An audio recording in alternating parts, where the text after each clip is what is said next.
Información clara y útil en la palma de su mano y en su idioma.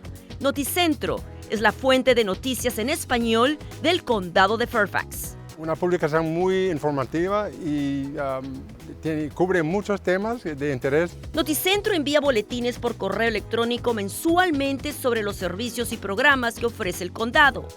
También puede acceder a su portal web.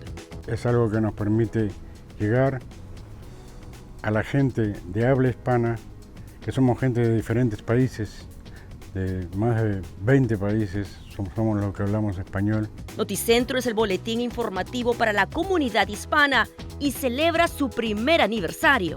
Hay tanto que ocurre en el condado y hasta los que hablan inglés no siempre saben lo que está pasando, así que es tan importante tener todo eso en el idioma, en español, este primer año, para que más personas sepan dónde ir, qué estamos haciendo, en qué se está votando, qué servicios hay en el condado.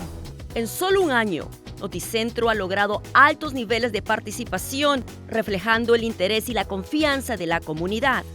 Toca ir a donde está la gente. Si nosotros no vamos a donde está la gente no va a saber cuál es lo que tenemos que hablar, qué es lo que está pasando en la comunidad, qué es lo que está haciendo Fairfax County para los residentes. Entonces es súper importante no solo tener Noticentro, pero que sea en español y para la gente.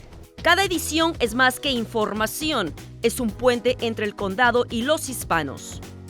Suscríbase gratis a Noticentro.